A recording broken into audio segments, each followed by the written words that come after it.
Cardinals are a franchise that has history but no roots. The franchise literally picked up and moved from Chicago to St. Louis to Arizona. There's not that continuity where generation after generation after generation of fans have grown up with one team, and they're your team forever. During their many travels, these NFL nomads left a trail of crazy offensive plays and losing seasons. The Cardinals have lost nearly 59% of their games, and Pro Football's version of the Joad family had problems finding a place to put down roots. In the war years, to keep the franchise going, they had to merge for one season with the Pittsburgh Steelers, and they created the team called the Card Pits, who played one season together and didn't win a game. The team had a very rough run through the war years. I mean, they had back-to-back 0-10 seasons, and the year after that they were 1-9. It might be the bleakest period for any team in NFL history. I mean, in 3 years they played 30 games and won only one of them. In the second city, the Cardinals were definitely the second team. We were in a situation in Chicago, playing next door to the Bears, and we were a secondary team, really. Determined to end his team's losing ways, owner Charles Bidwell finally built a winner during the post-war era. The foundation of the new-look Cardinals was the $1 million backfield. The $1 million backfield was Paul Chrisman, Pat Harter, Elmer Angsman, and then Charlie Trippi.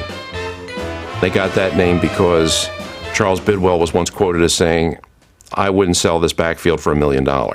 And the very next play, the Cardinals electrify the crowd.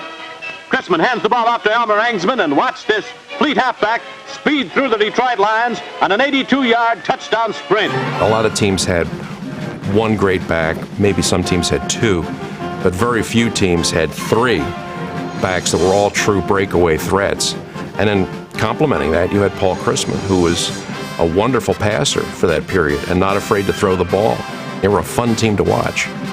The 1947 Cardinals posted a 9-3 record and clinched the Western Division title by beating the hated Bears. Then, on a freezing December day at Comiskey Park, the Cardinals hosted the Eagles for the NFL championship. Hold on to your hats, for Elmer Angsman bolts through the line, and he's off for a touchdown 69 yards away. The storyline of the game really evolves around the weather and the field conditions. The field itself was frozen solid. Players have described it as like playing on a skating rink. They were the home team, and their equipment, it included their sneaks. When they found out that you couldn't run on that kind of a field with football shoes on, they just changed shoes. The Eagles had traveled from Philadelphia, and they had to play in the shoes that they brought with them, which, as it turned out, they just couldn't get any footing that day. But the turf was no trouble for Charlie Trippi, who scored 2 touchdowns, including a 75-yard punt return. Here's Charlie Trippi on a 75-yard run for a touchdown. Watch him go, and what a run, the longest of the game. All the way for another 6 points for those high-flying Cardinals. It was a case where home field advantage really did work in favor of the Cardinals. With the footwear being what it was, the Cardinals had a tremendous competitive advantage just on the field.